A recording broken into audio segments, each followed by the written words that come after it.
One of the special traditions of LCS Commencement is that the graduating class selects one of their teachers to teach them one last time. Their speaker tonight graduated from Weber International University, received his master's degree from Greenville University. He joined the LCS faculty and coaching staff in 2014. He is known for his passion for Christ, football, and the development of young men.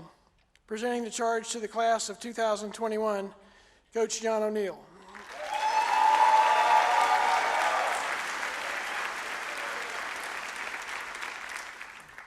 Thank you. I just have to do one thing and Snapchat my mom. I finally got to give a speech at a graduation. It wasn't mine, but it was in God's time and not mine. Amen? Won't he do it? 1 second, I really am sending this to my mom and my wife, my sister, my granny. Okay. I also got to do the National Honor Society earlier this year, so that's 2 in 1 year. But thank you so much. Thank you so much for this honor, man. It really is. And thank you guys for trusting me with this thing right here. I know and we was backstage and they were talking and Dr. Slide gave who wants to give an over and under for what time we get out of here. And I told everybody, whoever has the over, if we split it, I promise I'll make sure it's an over, all right? But whenever they came and presented to me, it was such a great honor. And they said, but you only have 10 minutes to speak. And anybody that knows me knows that sometimes I can go a little bit past 10 minutes. Then I want to give a shout out to Mr. Kirby. Where's Mr. Kirby? Check this out. We are now essential teachers. PE department giving speeches at graduation.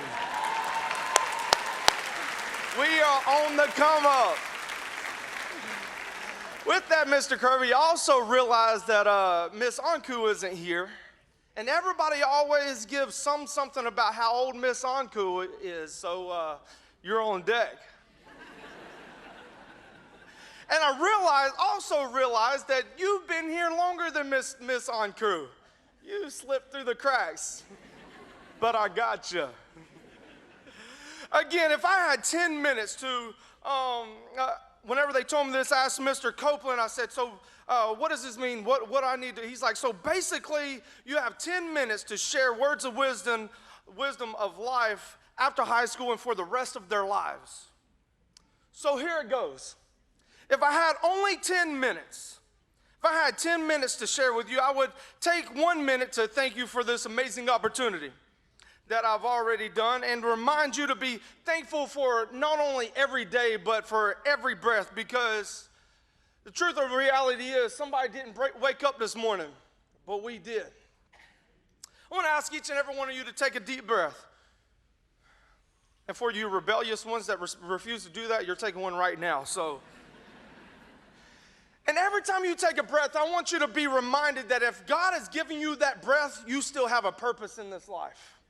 No matter where you go or what you do, or you're here or you're somewhere in the middle, God still has a purpose for you if you're breathing. Every day is a good day. Regardless, every single day is a good day.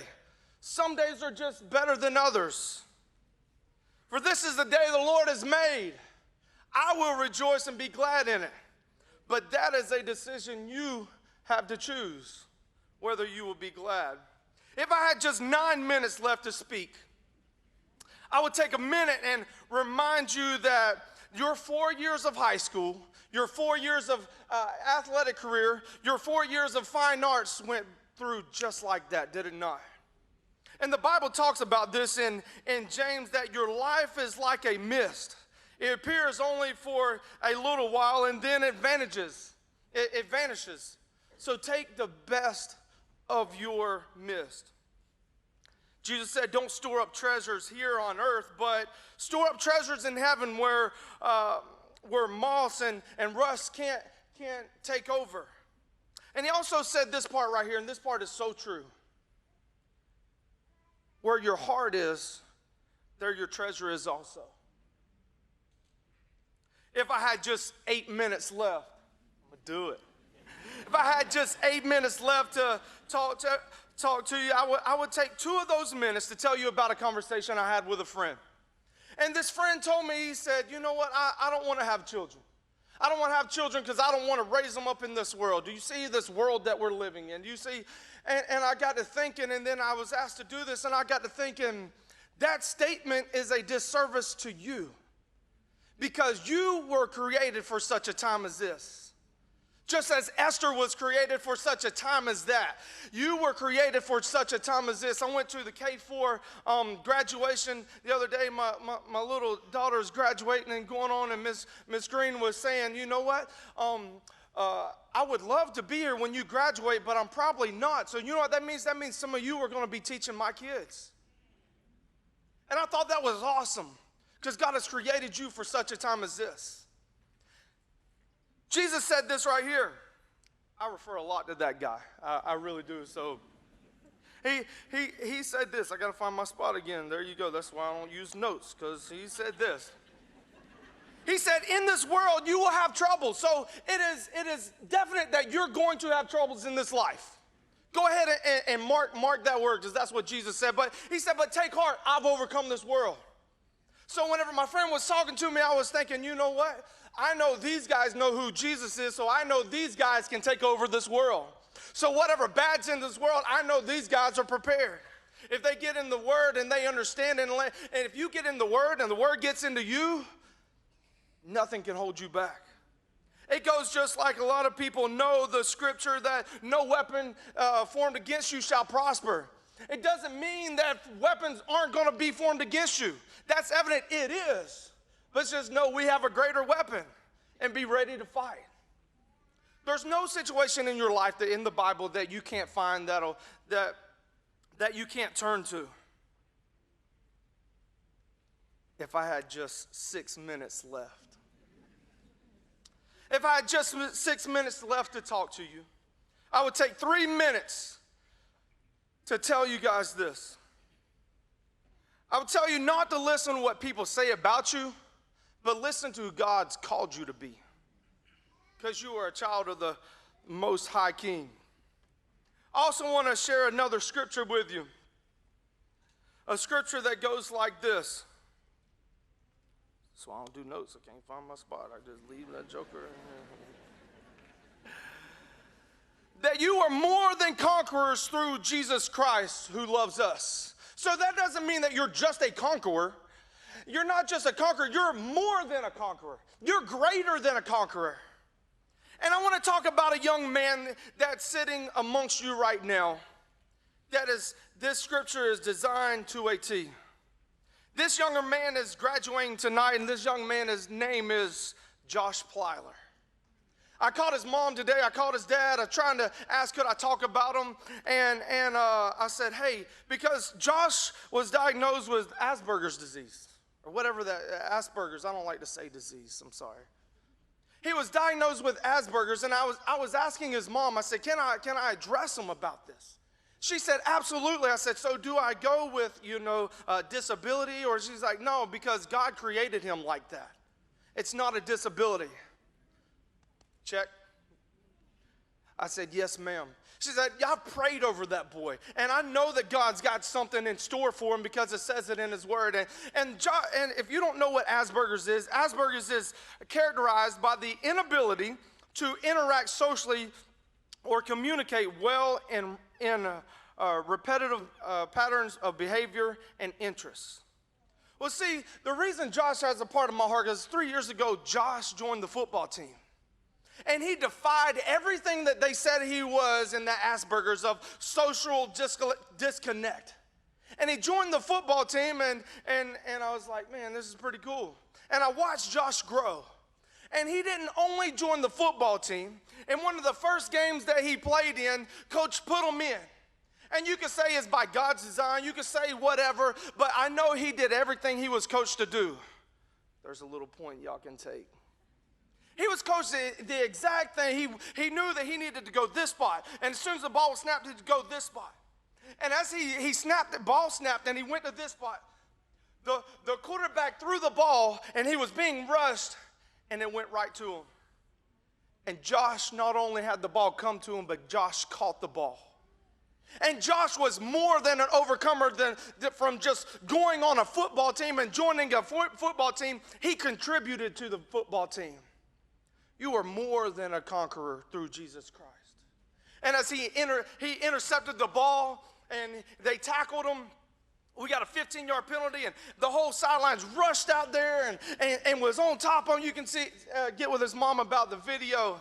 And as they came over, I may or may not have taken the football from him at that moment. And that football may or may not be in the Plyler household right now. But in return, I gave them 2 of our footballs that says LCS on it. So that's what being a more than an overcomer is. So if I just had 3 minutes left to speak to you tonight, I would take a minute to let you know that at some point in your life, at some point in somebody's life that you know, you might find yourselves at the bottom of the bottom. Like you have nowhere to go or no one to turn to. Well, I know a guy. And this guy's name is Jesus, because see, at the beginning of every foundation, there is a cornerstone. And if you have nowhere to turn, you can let Jesus be your cornerstone to rebuild your life.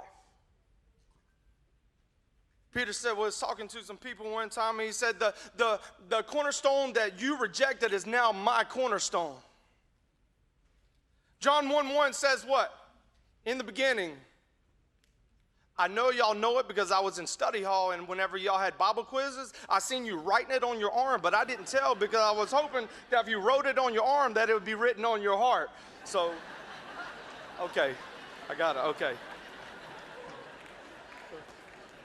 So in the beginning was the Word, and the Word was with God, and the Word was God. So at the beginning, if you need a brand new start, let me present you to Jesus. If I had just 2 minutes left to speak, I would take one moment to share famous quotes about some famous people that was born in another century. That's what speakers do, right?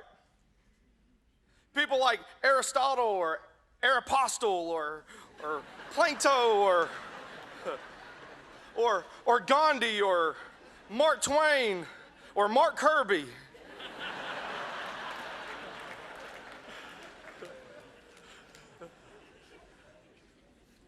But that being said, every one of y'all, I about said suckers. Can I say suckers? That's my turn. Every one of y'all suckers are either from Polk County or Hillsborough County.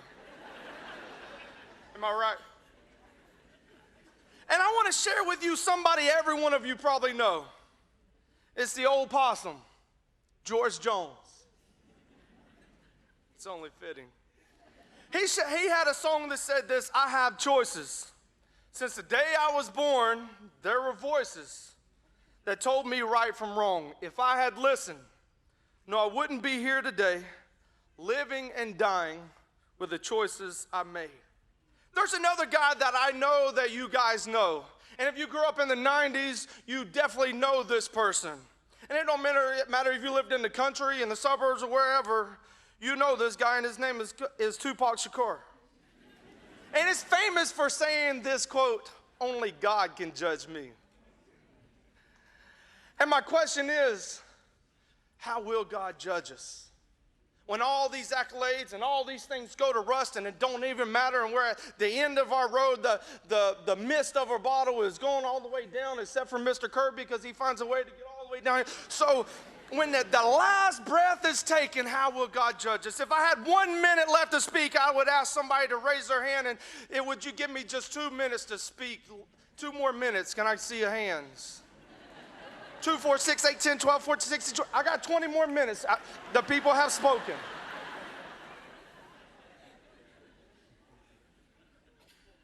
But seriously, if I had 1 minute left to share words of wisdom of this life, at the end, when God does go to judge you, I pray that he will say, "Well done, my good and faithful servant." And if you ever think that no one loves you, You think, hey, you get into the bottom, you think no one loves you. I want you to remember this, that Jesus, your mama, and Coach O'Neal love you. God bless you.